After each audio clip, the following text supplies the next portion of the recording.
Bonjour, bienvenue dans cette nouvelle vidéo qui est une vidéo qui va être consacrée au 4e chapitre du programme de 6e qui s'intitule Le monde des cités grecques. On va essayer de s'interroger pour savoir quel est l'univers commun des Grecs et également comment les citoyens d'Athènes gouvernent leur cité. Vous allez voir que la Grèce telle qu'on la connaît aujourd'hui n'existe pas à l'époque. On a des cités-États qui sont réparties soit sur les îles, soit sur le continent. Et on va principalement ici étudier la cité d'Athènes, tout simplement parce que c'est celle sur laquelle on a le plus de sources. Ce qu'on appelle Grèce à l'époque, c'est finalement l'ensemble des pays méditerranéens qui sont situés au sud-est de l'Europe et où on va trouver un relief qui est principalement formé de montagnes qui sont bordées par des plaines. Ce qui permet du coup d'avoir un espace qui est assez fertile et qui explique aussi pourquoi les gens étaient certainement là-bas. Et les cités-États, ce qu'il va falloir quand même comprendre, c'est qu'elles ont des contacts entre elles, donc des contacts commerciaux, culturels, politiques et militaires, et qu'une des choses qui les rassemblera, ce seront les mythes et la religion qui est la polythéiste, c'est-à-dire qu'ils croient en plusieurs dieux. Je vous affiche ici une carte donc de la Méditerranée à cette époque.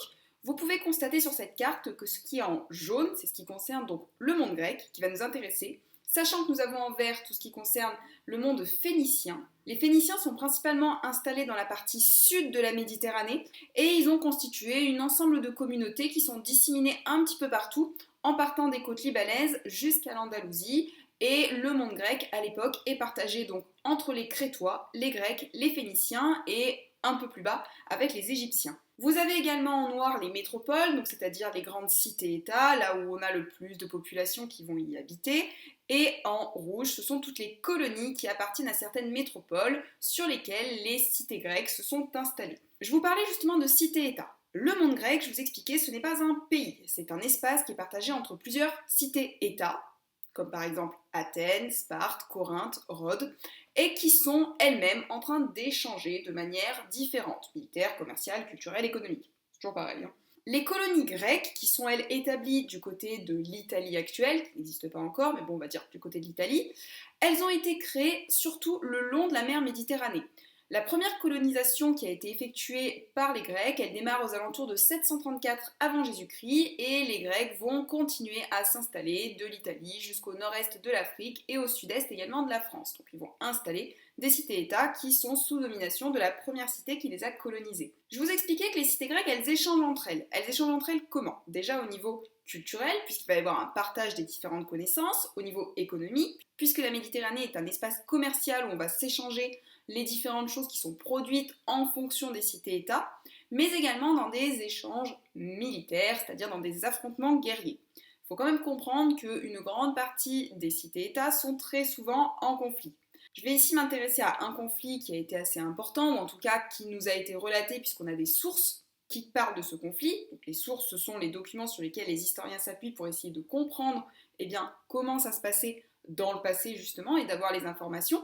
Quand on s'intéresse au monde grec, on ne va pas avoir 36 façons d'avoir des sources. On va soit avoir les sources épigraphiques, donc qui vont être sur des pierres. On va avoir les sources qui vont être mentionnées au niveau archéologique. On va avoir les sources textuelles. Et là, on va notamment se baser sur un historien de l'époque, qui est un homme athénien qui s'appelle Thucydide et qui a notamment relaté les conflits qui ont opposé Athènes à la cité de Sparte dans la guerre du Péloponnèse qui a eu lieu entre 431 jusqu'à 404 avant Jésus-Christ. Ce conflit, donc, qui a duré très longtemps, a opposé ce qu'on appelle la Ligue de Délos. Donc la Ligue de Délos, c'est Athènes, avec ses alliés, à la Ligue du Péloponnèse, qui, elle, est sous domination de Sparte. Vous avez ici, justement, sur cette carte, donc en violet, le territoire qui appartient à la cité de Sparte, ses alliés qui sont en violet clair, et vous avez en orange la cité d'Athènes et ses alliés qui sont en jaune, sachant que le conflit s'est terminé par la victoire de Sparte et par l'effondrement total d'Athènes. Les cités-États, ce qu'on retiendra également, c'est qu'elles n'ont pas toutes le même mode de gouvernement. Elles se font souvent la guerre, elles échangent entre elles, et l'histoire leur est racontée de différentes façons, et on a des historiens qui nous permettent comme ça de remonter un petit peu le temps et de comprendre les relations qu'elles avaient. Alors justement, sachant qu'on est dans un monde où les cités-États sont toutes séparées, sont toutes différentes, se côtoient mais n'ont pas forcément toujours les mêmes façons de fonctionner et la même société, comment est-ce que justement on peut parler d'une unité du monde grec, malgré finalement leurs différences. Ce qui unit les êtres humains à cette époque, ce sont les mythes et les croyances. Les Grecs sont polythéistes, c'est-à-dire qu'ils croient en plusieurs dieux. Ils vénèrent principalement les dieux du mont Olympe. Parmi les dieux du mont Olympe, nous avons donc un panthéon qui s'affiche ici. Tout en haut du Panthéon se situent Ouranos et Gaïa. Ouranos c'est le ciel, Gaïa c'est la terre. Ils ont engendré ensemble des enfants, parmi lesquels se trouvent Cronos et Rhea. Et Cronos et Rhea ont également eu des enfants, bonjour l'inceste, parmi lesquels se trouvent Déméter, Poséidon, Hadès, Héra et Zeus, qui est donc le dieu principal et le plus important et le grand chef de l'Olympe, qui ont eux-mêmes eu des enfants, après de différentes manières, mais en gros tous ces gens qui ont eu tous des enfants entre eux, entre cousins, qui se sont à moitié dévorés, je vous renvoie à votre cours de français, eh bien ont fini par constituer le panthéon du monde grec. Donc nous en histoire, on n'est pas ici pour savoir si les dieux ont véritablement existé ou non. On est surtout là pour comprendre que les mythes qui ont été créés, qui découlent justement de ce panthéon et de ces croyances issues du polythéisme, c'est ça qui permet de faire en sorte que les Grecs soient justement unifiés. Parce qu'il va y avoir des fêtes, parce qu'il va y avoir des commémorations en fonction des dieux, parce qu'il va y avoir des temples qui sont partagés par tout le monde, et ça permet justement de créer cette unicité. Alors justement, je vous ai expliqué qu'il y avait des temples qui étaient partagés. Ces temples, ce sont ce qu'on appelle des sanctuaires panhelléniques. Panhelléniques, c'est-à-dire des sanctuaires qui sont communs à tous les Grecs. Ils sont notamment chargés, tous ces Grecs, de les entretenir pour faire en sorte justement que tout le monde puisse en profiter, que tout le monde puisse ensuite contribuer au bon déroulement des croyances et des dieux. On va retrouver par exemple le sanctuaire de Delphes. Le sanctuaire de Delphes, situé à Delphes, est un sanctuaire qui va célébrer le dieu Apollon. Là-bas se trouve la Pythie, qui est une prophétesse où on va la voir pour pouvoir lui poser des questions et ensuite elle entre en communication avec Apollon.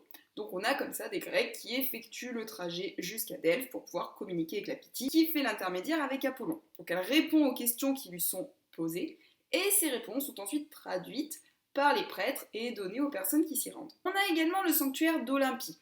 Olympie c'est un sanctuaire particulier, tout simplement parce que c'est déjà le sanctuaire qui est consacré à Zeus, qui est le chef des dieux, mais c'est également là que sont organisés les Jeux Olympiques, puisque tous les 4 ans, on va avoir des Jeux olympiques sportifs qui sont organisés.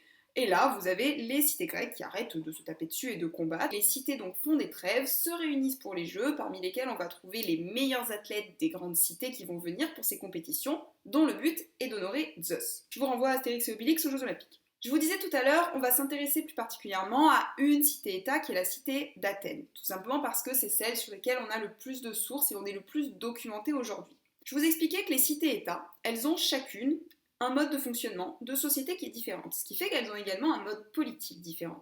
Et à Athènes, on pratique la démocratie. La démocratie, qu'est-ce que c'est? Démocratie, ça vient du mot démos, kratos. Démos qui signifie le peuple, kratos qui signifie le pouvoir. C'est-à-dire que le pouvoir, à Athènes, appartient au peuple. On va quand même ici mettre un petit peu des guillemets parce que c'est pas forcément tout le peuple. En réalité, ce sont les citoyens. Or, qui est citoyen? Eh bien, en réalité, seulement à peu près 10% de la population d'Athènes qui participe véritablement à la vie politique, puisque c'est le but d'un citoyen, c'est de participer à la vie politique. La société athénienne, elle est partagée entre 4 catégories. Les enfants, qui n'ont pas de droits politiques, les esclaves, qui sont des personnes non libres qui appartiennent à des maîtres, qui n'ont pas non plus de droits politiques, les citoyens, qui eux ont des droits politiques, qui constituent à peu près 10% de la population, les métèques, qui sont des étrangers qui sont domiciliés à Athènes, mais qui n'ont pas le droit de posséder par exemple des terres, et qui sont souvent des artisans ou des commerçants. Et les femmes, certaines peuvent être femmes de citoyens, mais elles n'ont pas de droits politiques, puisque le rôle des femmes est essentiellement domestique, c'est-à-dire qu'elles s'occupent de la maison. La cité d'Athènes, elle est située le long de la mer Égée, dans la région de l'Attique, qui est une région qui est très très fertile, donc c'est un vrai grenier à blé.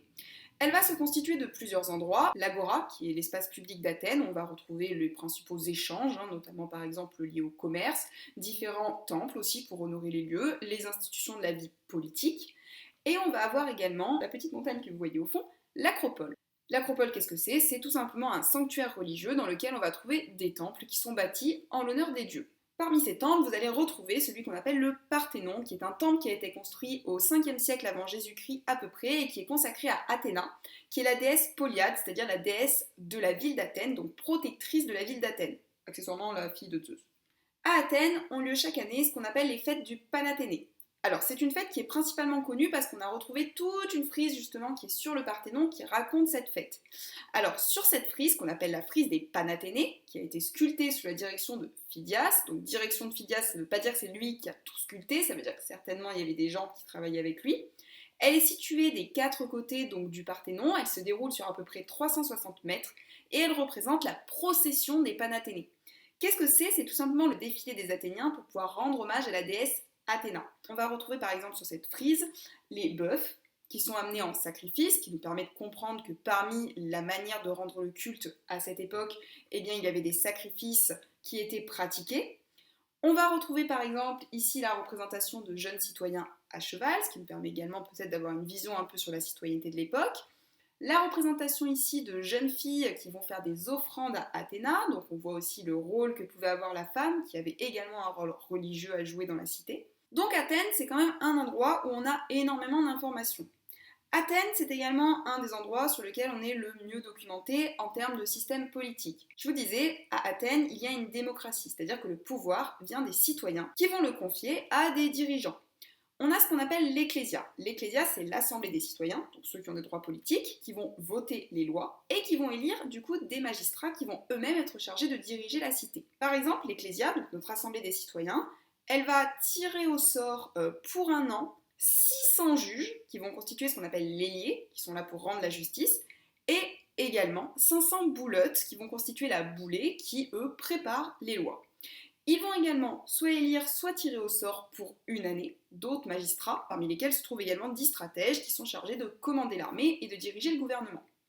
L'Ecclésia, elle va également avoir des lois qu'elle va voter directement, c'est-à-dire qu'on va poser des questions. Par exemple, c'est à elle qu'on va demander si on vote la guerre ou la paix, si on est dans un conflit. Le contrôle donc du coup des magistrats, le vote des lois qui sont préparées par la boulée, qui sont ensuite votées et décidées par l'Assemblée des citoyens, ou l'ostracisme, c'est-à-dire quand il y a une personne qui s'est mal comportée et pouf, on la vire de la cité. Voilà, j'en ai terminé pour ce cours. J'espère en tout cas que ces explications vous auront permis de mieux comprendre le chapitre sur le monde des cités grecques. Je vous remercie pour votre écoute et je vous dis à très bientôt pour de nouvelles vidéos.